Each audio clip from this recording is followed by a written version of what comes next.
पश्चिम बंगाल के हावड़ा में टीएमसी का अनोखा प्रदर्शन देखने को मिला, जहां एलपीजी की कीमतों को लेकर महिलाओं ने सड़क पर चूल्हा जलाया और सरकार पर निशाना साधा। इतना ही नहीं, हावड़ा में प्रदर्शन के दौरान महिलाओं ने मिट्टी के चूल्हों पर खाना भी पकाया और इसके जरिए एलपीजी की कीमतों को लेकर सरकार पर निशाना साधा और जमकर नारेबाजी की। वहीं इस प्रदर्शन के दौरान टीएमसी उम्मीदवार राणा चटर्जी भी मौके पर पहुंची और लोगों के सुर में सुर मिलाया।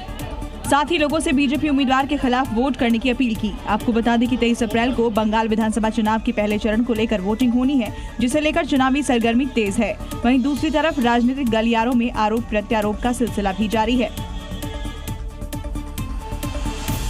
पश्चिम बंगाल की राजनीति में जब जब चुनाव का बिगुल बजता है, तब तब उत्तर प्रदेश की सियासत की धमक कोलकाता से लेकर सिलीगुड़ी तक सुनाई देती है। 2026 के विधानसभा चुनाव में एक बार फिर यूपी के धुरंधर का बंगाल में इंतजार किया जा रहा है।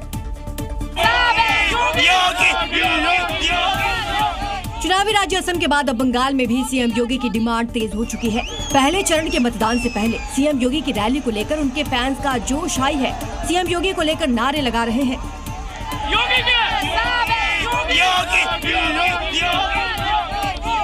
बंगाल विधानसभा चुनाव में सीएम योगी करीब 20 जनसभाओं को संबोधित करेंगे, जिसकी शुरुआत 12 अप्रैल को विष्णुपुर जिले के सोनामुखी विधानसभा सीट से होगी।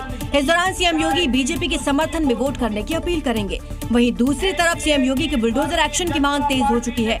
बंगाल की जनता चाहती है कि यूपी की तरह बंगाल में कानून के साथ खिलवाड़ करने वालों पर बुलडोजर कार्रवाई हो। जैसे उत्तर प्रदेश में हमारी बहनों के ऊपर में अगर कोई अत्याचार होता है तो उस घर पे बुलडोजर चलता है, वही बुलडोजर यहाँ भी चाहिए कि अगर हमारी बहन बेटियों के ऊपर में आग उठा करके जो भी जिहादी देखेगा उसके घर में बुलडोजर चलेगा। अब देखना ये है कि क्या 2021 की तरह इस बार भी योगी की जनसभा ममता बनर्जी के अभेद्य किले में सेंध लगा पाएगी। नासा ने आर्टेमिस 2 मिशन के सफल होते ही अंतरिक्ष में एक और कीर्तिमान रच दिया है। इस यान ने कैलिफोर्निया के सैन डिएगो तट पर सुरक्षित लैंडिंग की और ये करीब 1972 के बाद चंद्रमा से संबंधित नासा की एक बड़ी उपलब्धि मानी जा रही है। भारतीय समय अनुसार सुबह 5:37 पर आर्टेमिस 2 ने स्प्लैश डाउन किया। अंतरिक्ष यात्रियों के वापस लौटने पर नासा ने अंतरिक्ष यान की लैंडिंग का वीडियो शेयर किया। नासा का आर्टेमिस 2 चंद्रमा का चक्कर लगाकर लौटा तो इस यान ने प्रशांत महासागर में सकुशल स्प्लैश डाउन किया। बता दें, इस मिशन का मुख्य लक्ष्य चांद पर लोगों को उतारना है। मिशन में सफल होते हुए चारों अंतरिक्ष यात्री लौटे। अंतरिक्ष यान की लैंडिंग सैन डिएगो कोस्ट पर हुई। इस मिशन के दौरान करीब 7 लाख मील से ज्यादा का सफर तय किया गया, जिसमें चांद के पास से अंतरिक्ष यान गुजरा। लेकिन नासा अब आर्टेमिस 3 की तैयारी में जुट गया है। इस बार चांद पर उतरने की तैयारी हो रही है।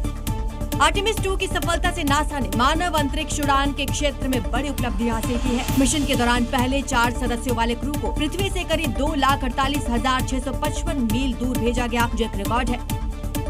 आर्टेमिस 2 ने चंद्रमा के दूर के हिस्से पर भी फ्लाई बाय किया, चांद की शानदार तस्वीरें भी भेजी। तो वहीं भारत ने भी अपने पहले मानव अंतरिक्ष मिशन की दिशा में बड़ी उपलब्धि हासिल की है। इसरो ने श्रीहरिकोटा में गगनयान मिशन के लिए दूसरा एयर ड्रॉप टेस्ट सफलतापूर्वक संपन्न किया। परीक्षण ने पैराशूट आधारित लैंडिंग सिस्टम की पुष्टि की,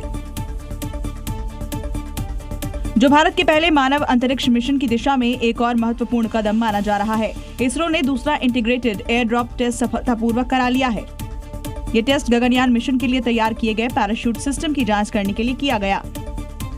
इसका मकसद गगनयान मिशन से पहले पैराशूट खुलने के प्रोसेस को चेक करना था। ये प्रोसेस मिशन के समय अंतरिक्ष यात्रियों की सुरक्षित वापसी तय करेगा। टेस्ट के दौरान लगभग 5.7 टन वजनी डमी क्रू कैप्सूल को चिनूक हेलीकॉप्टर से 3 किलोमीटर की ऊंचाई से छोड़ा गया। कैप्सूल ने समुद्र में सेफ लैंडिंग की। पिछले 8 महीनों में क्रू कैप्सूल का ये दूसरा एयर ड्रॉप टेस्ट है।